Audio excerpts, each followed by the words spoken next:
Hey guys. So ఈరోజు taxation of digital transactions చూద్దాం. ఇందులో ఇదివరకు మనకి ఇంటర్నేషనల్ టాక్సేషన్లో ఈక్వలైజేషన్ లివీ చాప్టర్ ఉండేది కదా, ఆ చాప్టర్ అండ్ మనకి taxation of virtual digital assets అన్న కాన్సెప్ట్ యాడ్ అయింది కదా ఒక లాస్ట్ ఇయర్లో. సో ఆ టూ టాపిక్స్ని మర్జ్ చేసి సింగిల్ టాపిక్లో ఇదే టాపిక్ కింద ఇచ్చారండి మా చాప్టర్ నెంబర్ 12. సో ఇందులో ఆర్టీపీ క్వశ్చన్స్, ఒక ఆర్టీపీ క్వశ్చన్ వచ్చింది వీడిఏ రిలేటెడ్.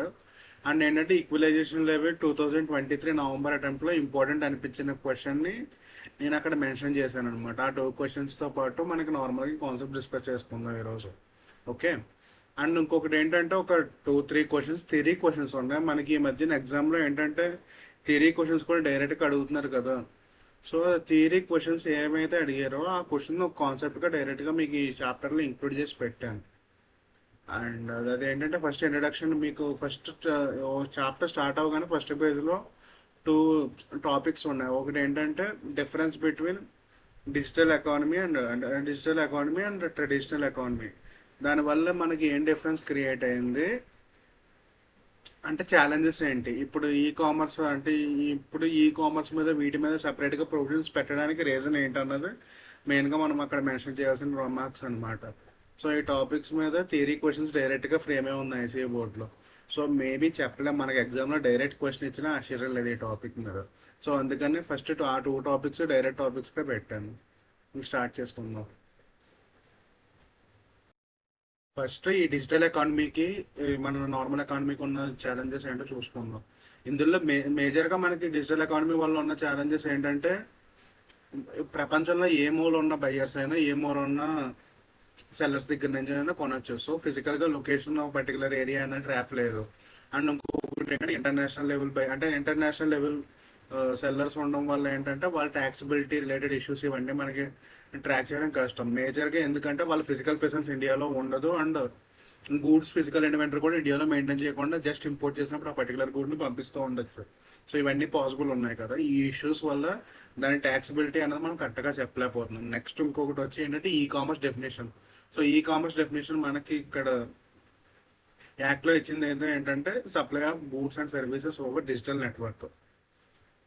అంటే దీనికి అసలు ఈ కామర్స్ అంటే మీకు ఈ ఇంటర్నెట్ ఆన్లైన్ సర్వీసెస్ అన్నీ ఉంటాయి కదా. ఈ కామర్స్ ఆపరేటర్ ప్రొవైడ్ చేసే సర్వీసెస్ ఎలాంటి టైప్ బిజినెస్ మోడల్స్ ఉంటాయి వాళ్ళకి, ఆ బిజినెస్ మోడల్స్ ఏంటి చూద్దాం first. So e commerce operator నార్మల్గా ఫస్ట్ మన అందరికీ కామన్గా తెలిసిన మోడల్ ఆన్లైన్ ప్లాట్ఫామ్ మోడల్. ఈ ఆన్లైన్ ప్లాట్ఫామ్ మోడల్ అంటే ఏంటంటే బయర్స్ ఇన్ఫర్మేషన్ సెల్లర్స్ చూపిస్తూ ఉంటుంది, సెల్లర్స్ ఇన్ఫర్మేషన్ బయర్స్ చూపిస్తూ ఉంటుంది. ఒక పర్టికులర్ యాప్లో బయర్స్ రిజిస్టర్ అవుతారు, సెల్లర్స్ రిజిస్టర్ అవుతారు. బయర్స్కి ఏమో సెల్లర్స్ గురించి చూపిస్తే, సెల్లర్స్కి ఏమో బయర్స్ గురించి చూపిస్తుంది. ఇది ఆన్లైన్ ప్లాట్ఫామ్ మోడల్. ఇంకొకటి ఏంటంటే మార్కెట్ ప్లేస్. మార్కెట్ ప్లేస్లో ఏంటంటే ఈ బయ్యర్స్ అంటే మన వెండర్స్ ఎవరైతే ఉన్నారో వీళ్ళందరూ వాళ్ళ ప్రొడక్ట్స్ లిస్ట్ చేసుకుంటారు. మార్కెట్ ప్లేస్ అంటే మన బయట ఎప్పుడైనా సంత మార్కెట్ అందరికీ ఐడియా ఉంది, మన అమెజాన్ ఫ్లిప్కార్ట్ లాగా అనుకోవచ్చు. అది మార్కెట్ ప్లేస్ కింద ఎగ్జాంపుల్ వస్తుంది. అండ్ ఇంకో మోడల్ కూడా ఎగ్జాంపుల్ వస్తుంది. ఇంకో మోడల్ ఏంటంటే ఇన్వెంటరీ బేస్డ్ మోడల్. ఈ ఇన్వెంటరీ బేస్డ్ మోడల్ ఏంటంటే యాక్చువల్గా వాళ్ళు స్టాక్ వాళ్ళు ఓన్ చేసుకుని ఉండరు.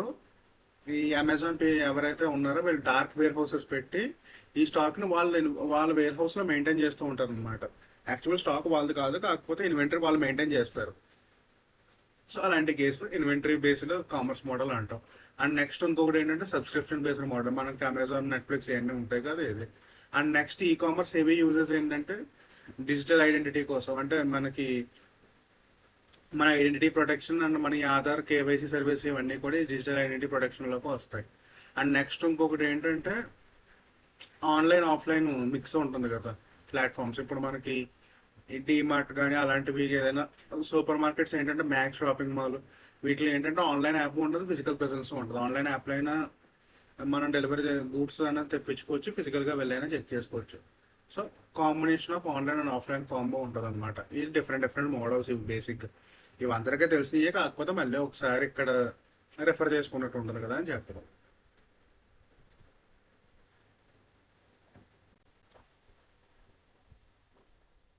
అండ్ ఈ డిజిటల్ ఎకానమీ వల్ల వచ్చే ఇష్యూస్ ఏంటంటే మీరు నార్మల్గా ఆల్రెడీ బెప్స్, మోడల్ ట్యాక్స్ కన్వెన్షన్స్ ఈ చాప్టర్స్ అన్ని చూసి ఉంటే కనుక ఈ పాయింట్స్ అన్ని మళ్ళీ సేమ్ రిపీట్ అవుతాయి. సో మనకి ఫస్ట్ ఈ డిజిటల్ ఎకానమీ రావడం వల్ల మనం మెయిన్ మిస్ అయ్యేది ఏంటంటే ఈ యాక్చువల్గా ట్రాన్సాక్షన్ పర్సన్ ఎవరైతే ఉన్నారో సెల్లర్, ఆ సెల్లర్కి అండ్ యాక్చువల్ పేమెంట్కి అండ్ బయ్యర్కి మధ్యలో రిలేషన్, అంటే రిలేషన్షిప్ అంటే ఇక్కడ నెక్సెస్ అన్న టర్మ్ యూజ్ చేస్తారనమాట. ఆ నెక్సెస్ అనేది ట్రాక్ చేయడం కష్టం. ఓకే, దీనికి ఎలా ట్యాక్సిబుల్ అవుతుంది, ఈ పర్టికులర్ పర్సన్ దేని మీద ట్యాక్స్ చేయాలి, ఇలాంటివన్నీ ఇబ్బంది అవుతాయి. ఈ డిజిటల్ ఎకానమీకి ఉన్న ఛాలెంజ్ అది ఒకటి. అండ్ ఇంకొకటి ఏంటంటే నేచర్ ఆఫ్ పేమెంట్ ఏంటి, అదేంటి యాక్చువల్గా రెమిటెన్సా లేకపోతే సేల్కి వచ్చిన రెమ్యూనరేషనా లేదంటే ఇంకా డిఫరెంట్ అమౌంట్, ఇవన్నీ అండ్ ఏ పర్సన్ నుంచి వచ్చింది, ఆ పర్సన్కి ఈ పర్సన్కి రిలేషన్ అంటే ఇవన్నీ కరెక్ట్గా ఎస్టాబ్లిష్ చేయలేకపోవడం అన్నవి వీటికి ఉన్న డిజిటల్ ఎకానమీకి ఉన్న ఛాలెంజెస్. ఇది కూడా డైరెక్ట్ థియరీ క్వశ్చన్ కింద ఉంది. మనం మేబీ 2 మార్క్స్ క్వశ్చన్ చెప్పలేం కదా, యూజ్ అవుతుంది కదా. అండ్ నెక్స్ట్ ఇంకొకటి ఏంటంటే ఇప్పుడు ఈ ఛాలెంజెస్ గురించి మాట్లాడుకున్నాం. మీకు గుర్తుంటే కనుక ఫస్ట్ మనం వెబ్స్ యాక్షన్ ప్లాన్ 1 అన్నది చూసుకుని, ఈ యాక్షన్ ప్లాన్ 1 అంటే addressing the challenge of digital economy కదా. సేమ్ పాయింట్ అక్కడ ఏముందో మళ్ళీ ఇక్కడ రిపీట్ అయింది. సో ఈ యాక్షన్ ప్లాన్ 1లో ఏముంటుందంటే నార్మల్గా ఈ వెబ్స్ యాక్షన్ ప్లాన్ 1 ఏం చెప్తుందంటే 3 ఆప్షన్స్ ఇచ్చింది మనకి. ఈధర్ ఏదైనా మనకి పర్మనెంట్ సిగ్నిఫికెంట్ ఎకనామిక్ ప్రెసెన్స్ అన్న కాన్సెప్ట్, అంటే మనకి పిఈ అనే కాన్సెప్ట్ ఉంది, పర్మనెంట్ ఎస్టాబ్లిష్మెంట్ రూల్. సో అలాంటి కాన్సెప్ట్ ఏదైనా పెట్టుకుని ఈ డిజిటల్ దానికి కూడా ఎఫెక్ట్ అయ్యేలా చూసుకోమన్న పాయింట్ ఒక ఆప్షన్ వచ్చింది. అండ్ నెక్స్ట్ ఇంకొక ఆప్షన్ ఏమి ఇచ్చిందంటే విత్ హోల్డింగ్ ట్యాక్స్, మీరు ట్యాక్స్ని విత్ హోల్డ్ చేసుకోండి మీరు ఇలాంటి ట్రాన్సాక్షన్ చేసేటప్పుడు అని. And next option equalisation levy. Equalisation levy ఎందుకు పెట్టారంటే ఇప్పుడు ఈ ఇంటర్నేషనల్ మార్కెట్ అంతా కూడా ఇండియాలోకి వచ్చేయడం వల్ల డొమెస్టిక్ మార్కెట్లో కాంపిటీషన్ ఎక్కువ పెరిగి అన్ఫేర్గా డొమెస్టిక్ మార్కెట్ కనుక ఇబ్బంది పడేలా ఉంటే సో వాటికి వీటికి ఉన్న బెనిఫిట్స్ ఈక్వల్ చేద్దామని పెట్టిన కాన్సెప్ట్ ఈక్వలైజేషన్ లెవీ. సో ఈ 3 ఆప్షన్స్లో ఏదైనా యూటిలైజ్ చేసుకోమని వెబ్స్ యాక్షన్ ప్లాన్ మనకు చెప్పింది. దీని బేస్ మీద ఓఈసీడీ రికమెండేషన్స్ ఉన్నాయి. ఓఈసీడీ రికమెండేషన్ అంటే ఓకే, మీరు ఈ ఆప్షన్లు ఇచ్చుకోవచ్చు అని లాలో ఉంది. ఆ ఆప్షన్ బట్టి మనం ఏమి ఫాలో అవ్వచ్చు అని చెప్పి మనకి కామెంటరీలో ఇస్తారు కదా. అలాగే ఓఈసీడీ రికమెండేషన్స్లో ఏముందంటే ఈధర్ మీరు ఫస్ట్ సిగ్నిఫికెంట్ ఎకనామిక్ ప్రెసెన్స్లోకి ఈ డిజిటల్ ఎకానమీ రిలేటెడ్ ప్రొవిజన్ కూడా ఎఫెక్ట్ అయ్యేలా మోడిఫై చేసుకునే ఆప్షన్ ఒకటి. లేదు అలా కాదు అంటే దీనికి సెపరేట్గా విర్చువల్ ఫిక్స్డ్ ప్లేస్ అని చెప్పి ఆ విర్చువల్ పిఈ సెపరేట్గా దానికి ఒక ప్రొవిజన్ క్రియేట్ చేసుకోమని. అది కాదంటే విత్ హోల్డింగ్ ట్యాక్స్ తీసుకోమని. ఒకసారి మీ స్క్రీన్ మీద కూడా చూపిస్తాను చూడండి. Introducing the concept of virtual fixed place, imposition of final with holding tax. ఇవి రికమెండేషన్స్ నార్మల్, ఇవి బేసిక్. ఇది జస్ట్ ఇంట్రడక్షన్ పార్ట్ లాంటిది దానికి. సో ఇక్కడ ఈక్వలైజేషన్ లేవీ అనే కాన్సెప్ట్ తీసుకొచ్చి ఈక్వలైజేషన్ లేవీ అంటే ఏంటి, దాని అప్లికబిలిటీ ఏమేంటి, దేనికి వస్తుందా అని ఇప్పుడు నెక్స్ట్ అన్నమాట. సో ఈక్వలైజేషన్ లేవీ ఇది బేసిక్గా నాన్ రెసిడెంట్కి ట్యాక్స్ఫుల్ అవుతుంది. అంటే నాన్ రెసిడెంట్ అయ్యుండి ఇండియాలో ఉన్న రెసిడెంట్ దగ్గర నుంచి కానీ ఆర్ నాన్ రెసిడెంట్ బట్ వాళ్ళకి ఇండియాలో పిఈ ఉంది. సో అలాంటి కేసెస్కి ఈ ఈక్వలైజేషన్ లేవీ అనేది అప్లై అవుతుంది. ఇండియా నుంచి ఒక ఫారెన్ వెండర్కి, అంటే ఇండియన్ రెసిడెంట్ నుంచి or non resident having PE in India, వీళ్ళిద్దరిలో ఎవరైనా ఇప్పుడు ఫారిన్ ఎన్ఆర్ఐకి ఇండియా ఎవరికైతే మనం పేమెంట్ చేస్తున్నామో ఆ ఎన్ఆర్ఐకి ఇండియాలో పిఈ లేదనమాట. ఈ కండిషన్ మ్యాండేటరీ, పిఈ లేకుండా చూసుకోవాలి. లేదా అలాంటి వాళ్ళకి పేమెంట్ చేసేటప్పుడు particular specified services like online మెయిన్గా ఇందులో కవర్ అయ్యే సర్వీస్ ఏంటంటే online advertising services, direct online advertising services అయినా అయ్యి ఉండొచ్చు.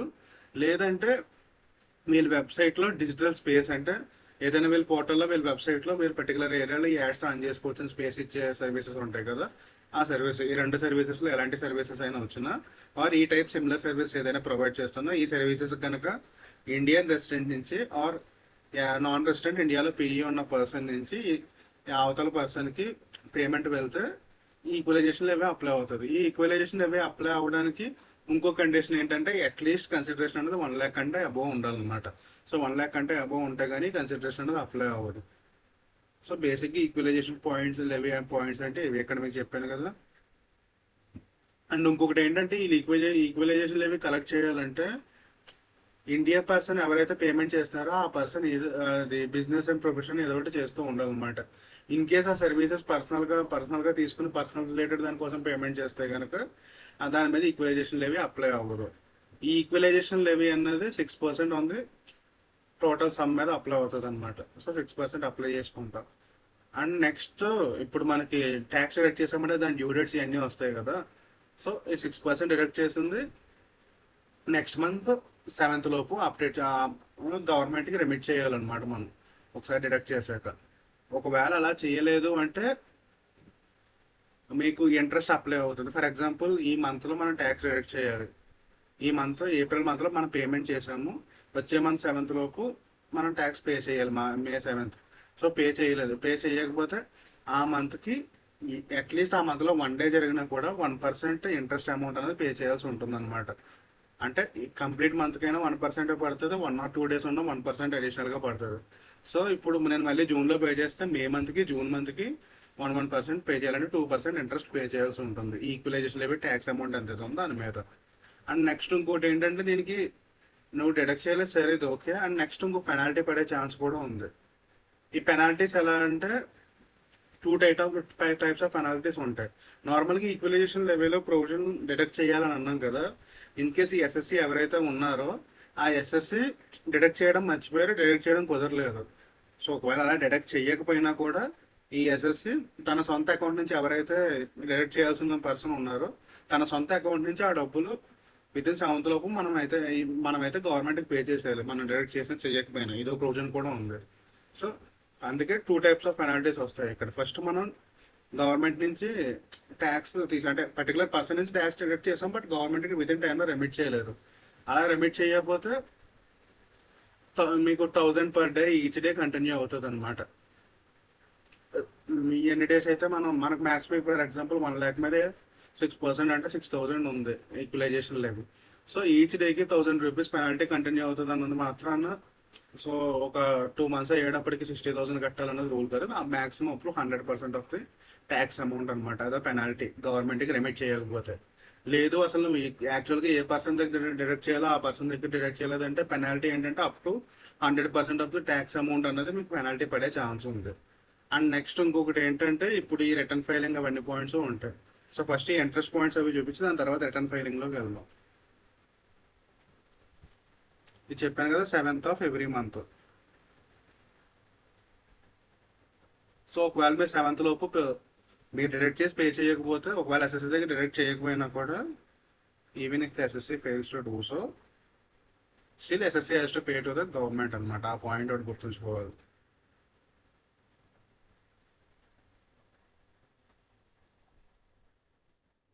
సో ఈ ఫర్నిషింగ్ ఆఫ్ పెనాల్టీస్ చూసా, ఫర్నిషింగ్ ఆఫ్ స్టేట్మెంట్ కూడా చూద్దాం. Penalties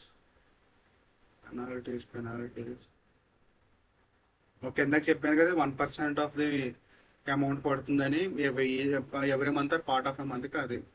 so 3 types of penalties. Failure to deduct 100% of the tax amount, ఇది ఆల్రెడీ డిస్కస్ చేసుకున్నాం. Failure to remit 1000 rupees up to the 100% tax amount. Or failure to furnish statement, మనం equalization levy మొత్తం claim చేసిందంతా year and return file చేయాల్సి ఉంటుంది అన్నమాట form number 1లో. So ఆ form number 1 within టైంలో ఫైల్ చేయకపోతే ఈచ్ డేకి 100 రూపీస్ అన్నది ట్యాక్స్ పేమెంట్ వస్తుంది, అంటే పెనాల్టీ పేమెంట్ వస్తుంది. అది గుర్తుంచుకోవాలి.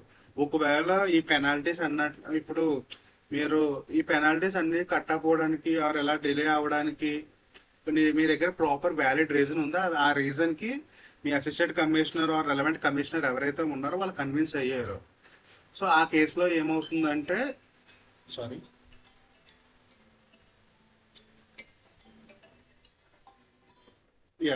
ఆ కేసులో ఏమవుతుందంటే వితౌట్ ఎనీ పెనాల్టీస్ మామూలుగా ట్యాక్స్ పే చేస్తే సరిపోద్ది.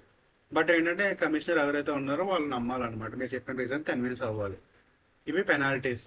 సో ఇప్పుడు ఆ స్టేట్మెంట్ చూసి నెక్స్ట్ విర్చువల్ డిజిటల్ ట్రాన్సాక్షన్స్లోకి వెళ్ళిపోతాం డైరెక్ట్.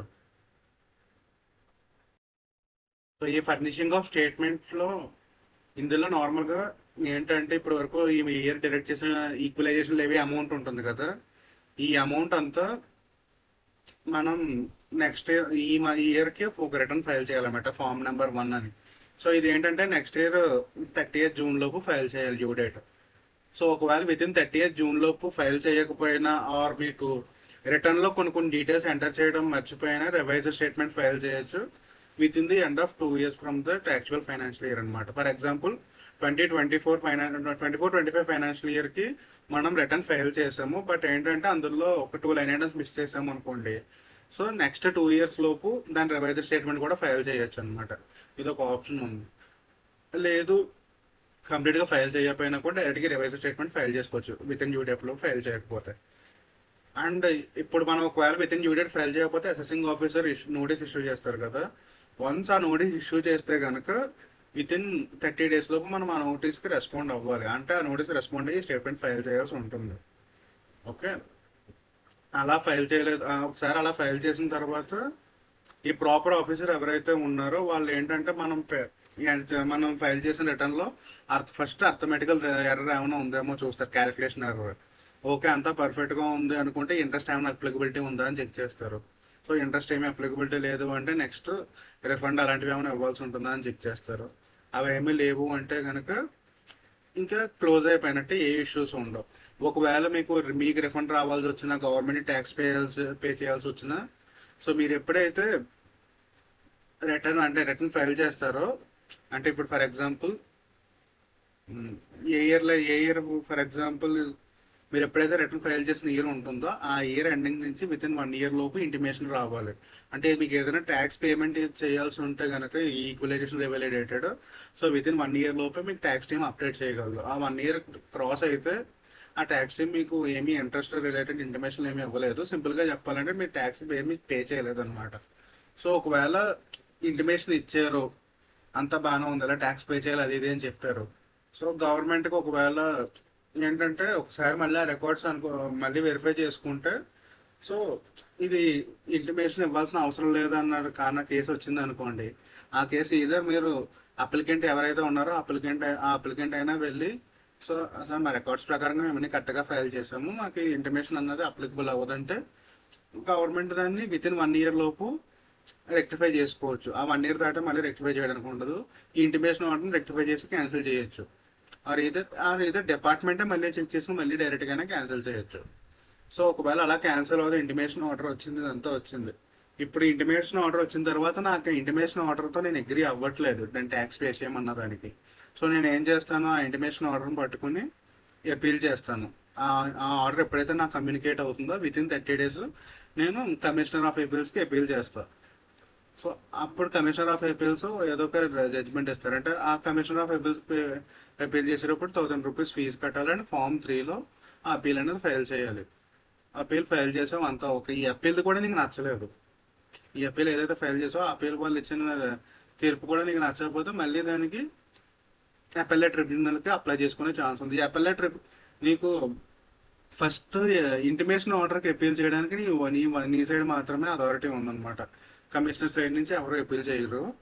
అండ్ ఈ అపెల్లెట్ అథారిటీకి మీరు అపీల్ చేసేటప్పుడు మాత్రం ఈ కమిషనర్ ఆఫ్ అపీల్స్ మనం ఫస్ట్ ఎవరికైతే అప్లై చేసాం వాళ్ళు కూడా అప్లై చేయొచ్చు అనమాట. ఈ అపెల్లెట్ ట్రిబ్యునల్కి ఫలానా కేసులో ఇలా ఇష్యూ ఉందని అప్లికెంట్ అయినా చేయొచ్చు, కమిషనర్ ఆఫ్ అపీల్స్ ఇద్దరులో ఎవరైనా అపెల్లెట్ అథారిటీకి అప్లై చేసుకోవచ్చు. విత్ ఇన్ 60 days లోపు చేయాలి. సో ఇది వీటి రిలేటెడ్ ప్రొవిజన్స్ మీకు ఉన్నాయి. ఒకవేళ ఇవన్నీ వీటితో పాటు ఏంటంటే ఈ పర్టికులర్ ఈక్వలైజేషన్ స్టేట్మెంట్లో, అంటే ఈక్వలైజేషన్ లెవెల్ రిలేటెడ్ రిటర్న్లో మనం తప్పుడు ఇన్ఫర్మేషన్ ఇచ్చామన్న ఇన్ఫర్మేషన్ వస్తే కనుక 3 years imprisonment and fine apply అవుతుంది.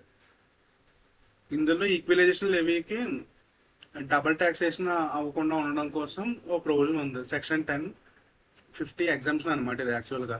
ఒకవేళ ఏదైనా ఒక ఇన్కమ్కి ఈక్వలైజేషన్ లెవీ అప్లై అయితే దాని మీద ఇన్కమ్ ట్యాక్స్ అన్నది మళ్ళీ సపరేట్గా డిడక్ట్ అవ్వదు అనమాట ఆ పర్టికులర్ ఇన్కమ్కి. అండ్ నెక్స్ట్ ఇంకో ప్రొవిజన్ ఇంకోటి ఏముందంటే మనకి డిసలవెన్సెస్ సెక్షన్ ఉంది కదా, ఆ డిసలవెన్సెస్ ఇది ఒకవేళ ఈక్వలైజేషన్ లెవీ రిలేటెడ్ రిటర్న్ టైంకి ఫైల్ చేయలేదు అండ్ తీసుకున్న ట్యాక్స్ ఏదైతే ఉందో, ఈక్వలైజేషన్ లెవీ అమౌంట్ ఏదైతే ఉందో, మనం normal income tax return due date లోపు ఆ అమౌంట్ అనేది గవర్నమెంట్కి డిపాజిట్ చేయకపోతే ఆ అమౌంట్ డిసలవ్ అవుతుంది. ఈ 2 points ఈక్వలైజేషన్ రిలేటెడ్ ప్రొవిజన్స్లోనే ఉన్నాయి. సో మనం ఈక్వలైజేషన్ లెవీ క్వశ్చన్ చేసేటప్పుడు ఆ 2 points మీద కూడా మనం పాయింట్స్ రాయాల్సి ఉంటుంది అనమాట. ఈ ఎగ్జామ్స్ అందరూ Section 1050 ఒకటి, ఈ డిసలవెన్స్ గురించి కూడా మనం మెన్షన్ చేయాల్సి ఉంటుంది. సో ఇక్కడికి ఈక్వలైజేషన్ పార్ట్ కంప్లీట్ అయ్యింది. Next virtual digital transactions. So ఇప్పుడు మీకు ఈ వీడియోలో ఫస్ట్ ఈ వీడియో డెఫినేషన్ చూద్దాం. ఈ వీడియో డెఫినేషన్లో కొన్ని కీవర్డ్స్ ఉన్నాయన్నమాట. ఫస్ట్ ఏంటంటే ఈ విర్చువల్ డిజిటల్ అసెట్ అన్నది క్రిప్టోగ్రాఫిక్ మీన్స్ వల్ల జనరేట్ అయ్యి ఉండాలి, క్రియేట్ అయ్యి ఉండాలి. అండ్ ఇదేంటంటే ఏదన్నా డిజిటల్ రిప్రజెంటేట్ చేయాలన్నమాట. ఫర్ ఎగ్జాంపుల్ ఏదైనా ఒక వాల్యూని డిజిటల్గా రిప్రజెంట్ చేయగలగాలి. ఫర్ ఎగ్జాంపుల్ 1 Bitcoin = 10 lakhs అని అలా ఉన్నాయి కదా. So digital representation of the value అనమాట. అండ్ ఇంకోటి ఏంటంటే ఇది ట్రాన్స్ఫర్ చేయగలగాలన్నమాట. ఒకరికొకరికి ట్రాన్స్ఫర్ ఫ్రీగా చేసుకోగలిగా ఉండాలి. అండ్ నెక్స్ట్ ఇంకొకటి ఏంటంటే ఈ డిజిటల్ అసెట్ ఏదైతే ఉందో వాల్యూ స్టోర్ చేయడానికి యూజ్ చేయగలగాలన్నమాట. మనకి ఇప్పుడు పేటిఎం వాలెట్ కానీ, ఈ బిట్ కాయిన్స్ వాలెట్ కానీ, క్రిప్టో వాలెట్స్ కానీ, అందులో మనకి ఈ కాయిన్స్ అన్ని సేవ్ చేసుకోవచ్చు కదా. అంటే ఒకసారి స్టోర్ చేసుకోగలుగుతున్నాం కదా. ఇలా ఈ ఈ కండిషన్స్ అన్ని ఉంటే కనుక ఈ క్రైటీరియా అంతా మెయింటైన్ అయితే దాన్ని విర్చువల్ డిజిటల్ అసెట్ డెఫినేషన్ లోకి కన్సిడర్ చేస్తారు. అండ్ ఇంకొకటి ఏంటంటే గవర్నమెంట్ నోటిఫై చేసిన నాన్ ఫంజిబుల్ టోకెన్స్ ఏవైనా కూడా ఇందులోకి ఇంక్లూడ్ అవుతాయి. ఇది ఓకే. వీటిలో గవర్నమెంట్ కొన్ని ఎక్సెప్షన్స్ పెట్టింది, అంటే ఇండివిజువల్ డిజిటల్ అసెట్స్ లోకి రావని. అందులో ఏంటంటే మైలేజ్ పాయింట్స్ ఒకటి, ఈ గిఫ్ట్ కూపన్స్ ఉంటాయి కదా, ఫుడ్ కి అలాంటి రిలేటెడ్ ఎక్స్చేంజ్ చేసుకునే గిఫ్ట్ కూపన్స్ బయట వస్తాయి. అండ్ లాయల్టీ పాయింట్స్ ఇలాంటివి ఇందులోకి ఇంక్లూడ్ అవ్వవు అని స్పెసిఫిక్ గా ఇచ్చారు సర్క్యులర్ గైడెన్స్ ప్రకారంగా. సో గిఫ్ట్ కార్డ్స్ కానీ, లేదు అంటే mileage points, loyalty points, brand related points ఇలాంటివన్నీ ఉంటాయి కదా. అంటే యాక్చువల్ క్యాష్ వర్త్ గా చూస్తే క్యాష్ లో మీకు వర్త్ ఉండదు, ఏదైనా గూడ్స్ ఎక్స్చేంజ్ చేసుకోవడం కుదురుతుంది అలాంటివి ఉంటాయి కదా. అలాంటి పాయింట్స్ స్పెసిఫిక్ గా గవర్నమెంట్ సర్క్యులర్ లో ఎక్స్క్లూడ్ చేసింది అనమాట విర్చువల్ డిజిటల్ అసెట్ డెఫినేషన్ నుంచి. సో ఇవి ఎక్స్క్లూడ్ చేసి ఏవైతే ఉన్నాయో అవన్నీ. ఇప్పుడు దీని ట్యాక్సిబిలిటీ చూద్దాం. ఈ విర్చువల్ డిజిటల్ అసెట్స్ మీద compulsory irrespective of the basic exemption limit ఏదైతే ఉందో ఆ లిమిట్ కి సంబంధం లేకుండా మినిమం 30% అన్నది ట్యాక్సిబిలిటీ ప్రతి ఒక్కరి మీద పడుతుంది. ఓకే. అండ్ ఇంకొకటి ఏంటంటే విర్చువల్ డిజిటల్ అసెట్స్ మీదకి ఓన్లీ దీనికి యాక్చువల్ కాస్ట్ ఆఫ్ ఎక్విజిషన్ ఏదైతే ఉందో అది ఒకటే కన్సిడరేషన్ నుంచి మనకు రెడ్యూస్ చేసుకునే అవకాశం ఉందన్నమాట. బిజినెస్ లాసెస్ కానీ లేదు అంటే ఎనీ అదర్ డిడక్షన్ కానీ దీనికి ఏమీ క్లెయిమ్ చేయడానికి ఉండదు. సో కాస్ట్ ఆఫ్ ఎక్విజిషన్ మాత్రమే దీనికి ఉన్న ఒకే ఒక డిడక్షన్ విర్చువల్ డిజిటల్ అసెట్స్ కి. ఆ నెట్ ఆఫ్ అమౌంట్ మీద మనకి 30% ట్యాక్సిబుల్ అవుతుంది. ఇది డైరెక్ట్ ట్యాక్సిబిలిటీ. ఇప్పుడు టీడీఎస్ ప్రొవిజన్ చూద్దాం. టీడీఎస్ ప్రొవిజన్ ఏంటంటే 194 ఒకసారి మీకు స్క్రీన్ మీద కూడా చూపిస్తూ ఉంటా. 115 BPH ఇది 30% అనమాట. So at the rate 30% deduct అవుతుంది. అండ్ మీకు నో డిడక్షన్ అని చెప్పాను కదా, no deduction would be allowed except for cost of acquisition. And ఈ విర్చువల్ డిజిటల్ అసెట్ అన్నది క్యాపిటల్ అసెట్ అన్న అవసరం లేదు. అంటే నార్మల్ ఏ టైప్ అసెట్ అన్నా కూడా వీడిఏ డెఫినేషన్ ఫుల్ఫిల్ చేస్తే దానికి ఇదే ప్రొవిజన్ అప్లై అవుతుంది 115 BPH అన్నది. నెక్స్ట్ టీడీఎస్ అప్లికబిలిటీ అన్నాను కదా. ఈ టీడీఎస్ అప్లికబిలిటీ ఏంటంటే 194 ప్రకారంగా కంపల్సరీ ప్రతి పర్సన్ 1% టీడీఎస్ డిడక్ట్ చేయాలి వచ్చిన కన్సిడరేషన్ మీద ట్రాన్స్ఫర్. అంటే ఎవడైతే బయ్యర్ ఉన్నాడో ఆ బయ్యర్ అట్లీస్ట్ 1% అన్నది టీడీఎస్ డిడక్ట్ చేయాలి. ఈ టీడీఎస్ డిడక్షన్ కి ఎక్సెప్షన్స్ ఉన్నాయన్నమాట. ఈ ఎక్సెప్షన్స్ లో ఫస్ట్ నార్మల్ ఇండివిజువల్ అనుకోండి, బిజినెస్ ఇన్కమ్ లేకుండా ఇవేమీ లేకుండా నార్మల్ ఇండివిజువల్ అయితే సో 10,000 కంటే తక్కువ కన్సిడరేషన్ పే చేసుకుంటే దాని మీద టీడీఎస్ డిడక్ట్ చేయక్కర్లేదు. అలా కాకుండా ఈ పర్టికులర్ ఇండివిజువల్ ఎవరైతే ఉన్నారో వాడికి మీకు బిజినెస్ అంటే మీకు బిజినెస్ పీజీబీపీ ఇన్కమ్ ఉంది, ఆర్ లేదు అంటే పీజీబీపీ ఇన్కమ్ ఉంటే 1 crore అలా ఉంది అనుకోండి, ఇన్కమ్ 1 crore కంటే తక్కువ అలా ఉంది, 1 crore అలా ఉంది income. And professional income 50 lakhs అలా ఉంటే సో ఈ లిమిట్ ఎక్స్టెండ్ అవుతుంది అనమాట అప్ టు 50,000 అంటే తక్కువ కన్సన్ట్రేషన్ కనుక ట్రాన్స్ఫర్ అయితే, అంటే తక్కువ కన్సన్ట్రేషన్ ఇచ్చి కొనుక్కుంటే కనుక 1% టీడీఎస్ అన్న అప్లికబిలిటీ రాదు. ఈ 2 పాయింట్స్ మెయిన్ అనమాట ఇందులో. మాక్సిమం చుట్టూరు మీకు తిరిగే పాయింట్స్ అన్ని దీని మీద ఉంటాయి టీడీఎస్.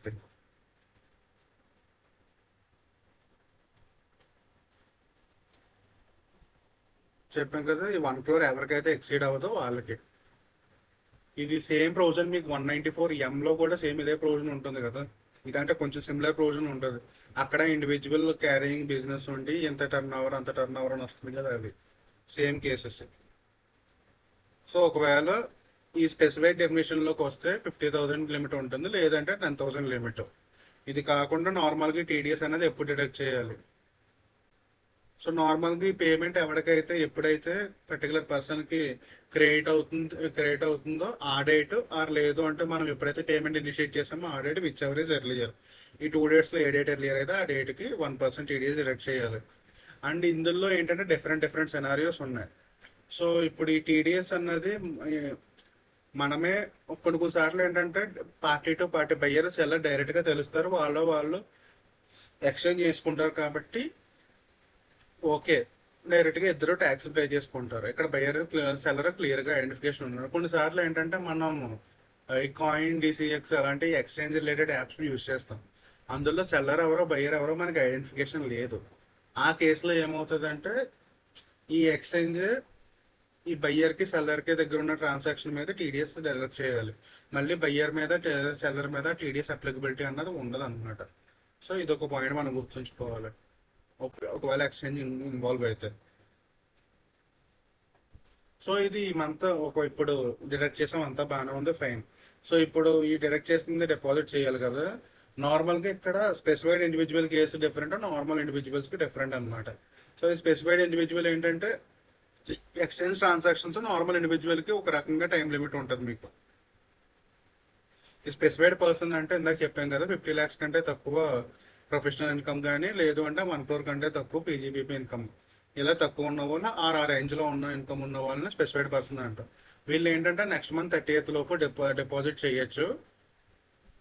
రిటర్న్ కూడా సేమ్ నెక్స్ట్ మంత్ లోపు రిటర్న్ ఫైల్ చేయాలన్నమాట. Form 26 అన్నది Form 26 క్యూఈ ఫైల్ చేస్తారు. అండ్ నెక్స్ట్ ఇంకొకటి ఏంటంటే వీళ్ళు ఇచ్చే మన టీడీఎస్కి 16G ఎలా ఇస్తాము, వీళ్ళు దీనికి మాత్రం పర్టికులర్గా Form 16G ఇస్తారు ఇష్యూ చేసి. అంటే వితిన్ 15 days లోపు, అంటే రిటర్న్ ఫైలింగ్ డ్యూ డేట్ నుంచి వితిన్ 15 days లోపు సర్టిఫికేట్ అనేది మనం ఇవ్వాలి అవతల పర్సన్కి. ఈ రిక్వైర్మెంట్ ఒకటి. ఇలా కాకుండా ఎక్స్చేంజెస్ చేస్తున్నాయి. ఎక్స్చేంజెస్ ఆర్ లేదు అంటే individuals having more than 50 lakhs income అనుకోవచ్చు ఇక్కడ తీసుకుంటే. అలాంటి క్యాండిడేట్లకి ఏంటంటే మన టీడీఎస్ డ్యూ డేట్ లాగా ఉంటాయి. ఎవ్రీ మంత్ 7th వస్తుంది. ఈ పర్టికులర్ ఏప్రిల్ మంత్ అదే మార్చ్ మంత్కి మాత్రం నెక్స్ట్ మంత్ ఏప్రిల్ 30th వరకు డిడక్ట్ చేసుకోవచ్చు. ఈ రిటర్న్స్ కూడా సేమ్ క్వార్టర్లీ ఫైలింగ్ ఉంటుంది. ఈచ్ క్వార్టర్కి ఆ క్వార్టర్ ఎండింగ్ లాస్ట్ డేట్ వస్తుంది అనమాట. సో ఇది ఎక్కడికే డ్యూ డేట్స్ ఇవన్నీ. ఐ హోపింగ్ మొత్తం అన్ని కవర్ అయినాయి ఇందులో. సో ఇందాక చెప్పాను కదా ఆర్టీపీ క్వశ్చన్, ఎంటీపీ క్వశ్చన్ అని. ఆర్టీపీ క్వశ్చన్ ఒకటే, అండ్ ఆర్టీపీ క్వశ్చన్ ఏమో వీడిఏ రిలేటెడ్. ఇక్కడ నేను November 23 ఈక్వలైజేషన్ రివ్యూ క్వశ్చన్ ఒకటి పెట్టాను. ఆ 2 క్వశ్చన్స్ చూసుకుని క్లోజ్ చేద్దాం. అండ్ ఇంకొకటి ఏంటంటే గవర్నమెంట్ కొన్ని స్పెషల్ కేసెస్లో కొన్ని సినారియోస్ చెప్పి క్లారిఫికేషన్ ఇచ్చిందనమాట. సో ఇన్ కేసు ఇందాక మనం మాట్లాడుకున్నట్టుగానే బయ్యర్ ఎవరో సెల్లర్ ఎవరో ఐడెంటిఫై చేయనప్పుడు ఎక్స్చేంజ్ ఎవరు ట్యాక్స్ రిడక్ట్ చేయాలి, or for example particular buyer ఎవరైతే ఉన్నారో ఆ బయ్యర్ ఏం చేశారంటే ఒక పేమెంట్ గేట్వే ద్వారా సెల్లర్కి పే చేశారు. అప్పుడు 2 times ట్యాక్స్ డిడక్టబిలిటీ ఛాన్స్ ఉంటుంది కదా. ఈ పేమెంట్ గేట్వేకి ఇక్కడ పేమెంట్ గేట్వే ఒక పర్సన్ ఉన్నారంటే ఏ టు బి, వీళ్ళిద్దరూ బయ్యర్ సెల్లర్ రిలేషన్షిప్ ఏర్పడింది. సో ఏ పేమెంట్ గేట్వేకి ట్యాక్స్ డిడక్ట్ చేయాల్సి ఉంటుంది. మళ్ళీ పేమెంట్ గేట్వే సీకి కూడా మళ్ళీ ట్రాన్స్ఫర్ చేస్తుంది కదా. సో ఆ సీకి ట్రాన్స్ఫర్ చేసింది కూడా మళ్ళీ పేమెంట్ గేట్వే మీద కూడా మళ్ళీ లయబిలిటీ పడుతుంది. అలాంటి సిచ్యువేషన్లో గవర్నమెంట్ ఏం క్లారిటీ ఇచ్చిందంటే ఈ యాక్చువల్ బయ్యర్ ఎవరైతే ఉన్నారో వారే డిడక్ట్ చేయాలి, ఈ పేమెంట్ గేట్వేకి ఏమీ అప్లికబిలిటీ లేదు అన్నది ఇది ఒక క్లారిఫికేషన్ ఇచ్చింది. అండ్ నెక్స్ట్ ఇంకో క్లారిఫికేషన్ ఏమి ఇచ్చిందంటే సెక్షన్ 194 TDS ఉంది. ఇది ఏంటంటే ఫర్ పర్చేస్ ఆఫ్ గూడ్స్కి అప్లైబుల్ అవుతుంది. ఒకవేళ ఆ సెక్షన్ అప్లికబిలిటీ ఉండి 194 అప్లికబుల్ అయితే కనుక, అంటే రెండు కూడా అప్లికబుల్ అయ్యే ఛాన్స్ ఉంటే 194 అప్లై అవుతుంది, 194 అన్నది అప్లై అవ్వదు అనమాట. డిఫాల్ట్ ప్రొవిజన్ ఏంటంటే 194 అప్లై అయిన చోట ఇంకో సెక్షన్ అప్లై అవ్వదు అన్నట్టుగా వస్తుంది ఆ పాయింట్. సో ఇంకో క్లారిఫికేషన్ ఆల్రెడీ చెప్పేసాను మీకు. సో ఇన్ కేస్ ఎక్స్చేంజ్ ద్వారా జరిగిన ట్రాన్సాక్షన్ దానికి ఎక్స్చేంజ్ రిటర్న్ ఫైల్ చేసి ఆ Form 26 QF అన్నది ఫైల్ చేసి ఆ ఇన్ఫర్మేషన్ అంతా ఇంటిమేట్ చేయాల్సిన పని ఎక్స్చేంజ్కి ఉంటుంది అనమాట. అండ్ బోత్ సెల్లర్కి బయ్యర్కి టీడీఎస్ డిడక్ట్ చేయాల్సిన రెస్పాన్సిబిలిటీ కూడా అదే.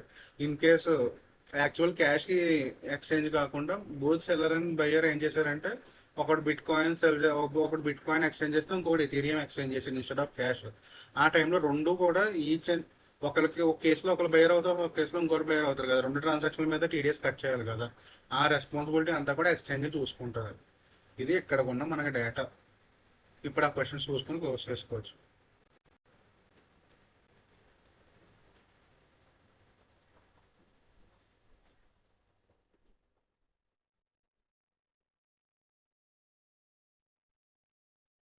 సో ఇక్కడ వన్ బిట్ కాయిన్ కొన్నాడు 60 lakhs, ఓకే. అండ్ వీళ్ళ ఫ్రెండ్ 5 lakhsకి ఎన్ఎఫ్టీ ఇచ్చాడు.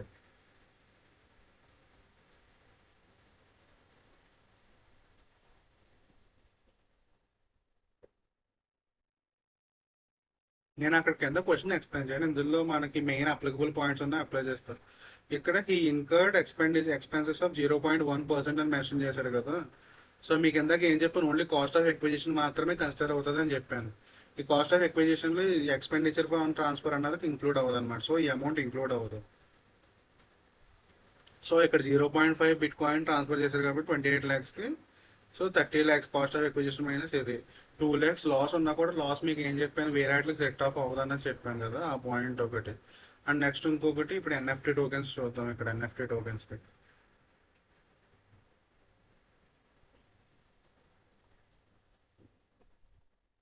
అండ్ ఇంకొకటి ఇంకో పాయింట్ చెప్పడం మర్చిపోయింది ఏంటంటే, ఇక్కడ సెక్షన్ 52(2)(10) ప్రొవిజన్స్ ఉన్నాయి కదా, income from other sources.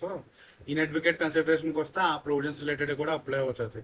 So in case gift from relative provisions ఇలాంటివి ఉన్నా చూసాం మనకి ఎక్సెప్షన్స్, ఆ ఎక్సెప్షన్స్ లోకి పడితే ఆ ఎక్సెప్షన్స్ ప్రకారంగా సేమ్ ఎక్సెప్షన్స్ ఇక్కడ అప్లై అవుతాయి. ఈ కేసులో ఏంటంటే వాళ్ళ ఫ్రెండ్ గిఫ్ట్ కింద ఇచ్చాడు కదా వాడి బర్త్డేకి. సో ఆ కేసులో ఇచ్చాడు కాబట్టి దాని మీద ఈవెన్ తో వీడిఏ కింద ఏ ట్యాక్స్ పడకపోయినా మనకి ఇక్కడ మీరు చూసుకుంటే వీడిఏ కింద ట్యాక్స్ పడుతుంది. వీడిఏ ప్రకారంగా 1,50,000 మీద పడింది, రిమైనింగ్ 5 lakhs మనకి ఫ్రీగా వచ్చినట్టు కదా. సో ఆ 5 lakhs మీద మళ్ళీ ట్యాక్స్ అవుతుంది అనమాట. అదే ఇన్ కేస్ అది మ్యారేజ్ అకేషన్ ఇచ్చి ఉంటే కనుక అది మనకి ఏమీ ట్యాక్స్బుల్ అవ్వదు. సో ఇది ఇందులో ఉన్న ప్రొవిజన్ మనకి మెయిన్ ఇంపార్టెంట్ ఏంటంటే ఎక్స్పెన్స్ ఆన్ ఎక్విజిషన్ అన్నది ఇంక్లూడ్ అవ్వదు. అండ్ నెక్స్ట్ ఇంకోటి ఎగ్జాంపుల్ కోసం ఇంకొక డైరెక్ట్ గా బోర్డ్ బుక్ లోదే ఒక క్వశ్చన్ పెట్టాను. సో ఇక్కడ మీరు చూస్తే బిజినెస్ లాస్ ఉంది 3 lakhs. Business loss set off అవ్వదు, ఫస్ట్ పాయింట్ అది మైండ్ లో పెట్టుకోవాలి. And interest on fixed deposit okay, ఇది మనకి ఎలాగో ఉన్నది. సో ఏజ్ 32 అన్నారు కాబట్టి 80 టీడీపీ బెనిఫిట్ కూడా రాదు వాళ్ళకి. Next consideration received and transfer of PDA okay 4,20,000. And cost of acquisition. So మనకి ఈ క్వశ్చన్ ఇచ్చి దాని రిలేటెడ్ ప్రొవిజన్స్ ఏమేమి అప్లై అవుతాయని అడుగుతారు. సేమ్ ఇదే డైరెక్ట్ క్వశ్చన్ వస్తాయి.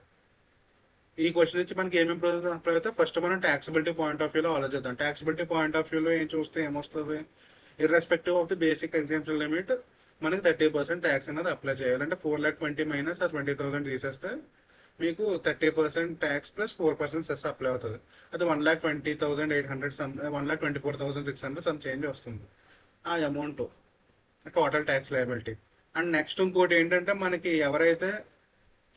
మనం ఎవరికైతే అమ్మేమో కన్సిడరేషన్ రిసీవ్డ్ అంటే మనం ఇక్కడ సెల్లర్ కదా. సో బయ్యర్ గ్యారంటీగా 1% టీడీఎస్ డిడక్ట్ చేసి ఉంటాడు అన్న ప్రెమైజ్ ఎస్యూమ్ చేసుకుని ఆ 1% 4,200 టీడీఎస్ బయ్యర్ డిడక్ట్ చేయాలని ఒక పాయింట్ మెన్షన్ చేస్తాం. So net tax liability calculate చేసినప్పుడు ఈ పైన 18,000 ఎలాగో మీకు బేసిక్ ఎగ్జామ్స్ లిమిట్ లో కవర్ అయిపోతుంది 2,50,000 లోపు. సో ఈ 1,24,000 మైనస్ ఈ 4,200 ఏదైతే ఉందో అది తీసేసి నెట్ ట్యాక్స్ లయబిలిటీ అంతా మెన్షన్ చేయాలి ఇక్కడ.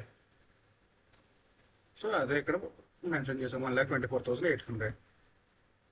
సో ఇందాక గవర్నమెంట్ డిఫరెంట్ సినారియోస్ లో గైడెన్స్ ఇచ్చింది కదా, ఆ పాయింట్స్ ఇక్కడ ఒకసారి పెట్టాను జస్ట్ వెరిఫికేషన్, మనకి ఎగ్జామ్ ముందు రెఫర్ చేసుకోవడానికి ఉపయోగపడుతుంది. సో ఇది November 23 ఎగ్జామ్ లో ఉన్న ఈక్వలైజేషన్ లెవీ క్వశ్చన్. ఇది యాక్చువల్గా ఈక్వలైజేషన్ లెవీతో పాటు కాంబినేషన్ క్వశ్చన్ టైప్ అనమాట.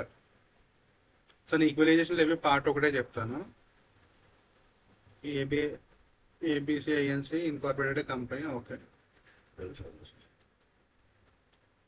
సో ఫస్ట్ మనకి చూడాల్సిన కండిషన్స్ నాన్ రెసిడెంట్ అయ్యి ఉండాలి, ఇండియాలో ప్రెసెన్స్ ఉండకూడదు. మనకి ఈ పాయింట్లో అది క్లియర్గా ఎస్టాబ్లిష్ అయిపోయింది కదా. ఏబీసీ లిమిటెడ్కి ఇండియాలో ప్రెసెన్స్ లేదు అండ్ ఇండియాలో పిఈ లేదు. So Raghu limited is domestic Indian company. Domestic Indian company అంటే బిజినెస్ చేస్తున్నాడు కాబట్టి అది ప్రాబ్లమే లేదు. పేమెంట్ ఎంత చేశాడు, 3 lakhs చేశాడు. సో 3 lakhs పేమెంట్ చేస్తే అది మనం ఎప్పటిలోపు దాని మీద ట్యాక్స్ కట్టాల్సి ఉంటుంది, జూలై 7th లోపు దాని మీద మనం ట్యాక్స్ పే చేయాలి 6%. 18,000 జూలై లోపు పే చేయాలి. ఈ పాయింట్ ఒకటి గుర్తుంచుకోవాలి. వాడు యాక్చువల్గా ఎప్పుడు పే చేశాడు remittance, 23rd March. So July నుంచి ఎన్ని మంత్స్ మార్చ్ వరకు ఉందో అన్ని మంత్స్ అంటే 9 months. 9 monthsకి ఇంట్రెస్ట్ పడుతుంది, 6,000 ఇంటూ 9% ఇంట్రెస్ట్ పడుతుంది మీకు అక్కడ. అండ్ దీంతో పాటు పెనాల్టీ చెప్పాం కదా. సో 6,000 పెనాల్టీ ఎవ్రీడే మీరు ఎప్పుడైతే రిమిట్ చేయలేదో రిమిట్ చేయనంత వరకు మీకు ఎవ్రీడే 1,000 పడుతుంది, అప్ టు మాక్సిమం 6,000 ఉన్న 6,000 పెనాల్టీ కూడా పడుతుంది వీడికి.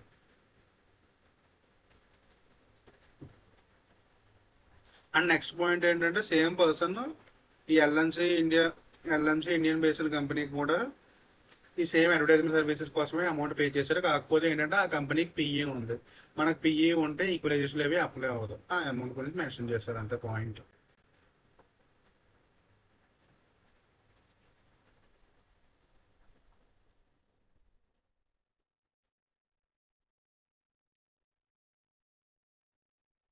సో ఇక్కడ ఈచ్ పాయింట్ కి ఈక్వలైజేషన్ లెవెల్లో మీకు చెప్పాం కదా, సెక్షన్ 1050 ఎగ్జామ్షన్ గురించి మనం రెఫర్ చేయాలి, అక్కడ సెక్షన్ 1048 డిసలవెన్స్ గురించి కూడా రెఫర్ చేయాలని. ఆ 2 పాయింట్స్ కూడా మెన్షన్ చేయడానికి ట్రై చేయండి నార్మల్గా, ఎందుకంటే ఎగ్జామ్ ఇన్కమ్ ఈక్వలైజేషన్ లెవెల్ మీద మళ్ళీ ఇన్కమ్ ట్యాక్స్ పడదు. అండ్ ఇంకొకటి టీడీఎస్ ప్రొవిజన్స్ అప్లికబిలిటీ అడిగి ఈ క్వశ్చన్ లో మనకి యాక్చువల్గా టీడీఎస్ ప్రొవిజన్స్ గురించి కూడా చెప్పమని అడుగుతారు. మీరు క్వశ్చన్ కిందకు వస్తే impact on the TDS provisions అని అడిగారు. సో టీడీఎస్ ప్రొవిజన్స్ ప్రకారం సెక్షన్ 48 టీడీఎస్ ప్రొవిజన్ కింద వస్తుంది కదా. సో ఈ డిసలవెన్స్ ప్రకారంగా యాక్చువల్గా ఈవెన్ తో అది 23rd మార్చ్ చేస్తున్నా మనకి before the due date of income tax return చేశాడు కాబట్టి డిసలవెన్స్ ఏమీ ఉండదు. సో టీడీఎస్ మీద ఏ ఇంపాక్ట్ రాదు. అండ్ ఇంకొకటి ఏంటంటే డైరెక్ట్ ఇన్కమ్ ట్యాక్స్ మీద కూడా ఇంపాక్ట్ రాదు. ఇక్కడ మనకి ఇంకోటి కూడా అడిగారు, ఇన్కమ్ ట్యాక్స్ మీద ఇంపాక్ట్ ఏంటని కూడా అడిగారు. ఇన్కమ్ ట్యాక్స్ మీద ఏ ఇంపాక్ట్ రాదు, సిన్స్ అది సెక్షన్ 1050లో ఎగ్జామ్ కింద వచ్చింది కాబట్టి. సో ఈ క్వశ్చన్ నాకు మాక్సిమం అన్ని ఈక్వలైజేషన్ లేవే అన్ని మోడల్స్ క్వశ్చన్ కవర్ అయిన పాయింట్ ఈ క్వశ్చన్ ఉంది. సో ఈ క్వశ్చన్ పెట్టాను. సో ఈ క్వశ్చన్ ఈ 2 క్వశ్చన్స్ చూసుకుంటే కవర్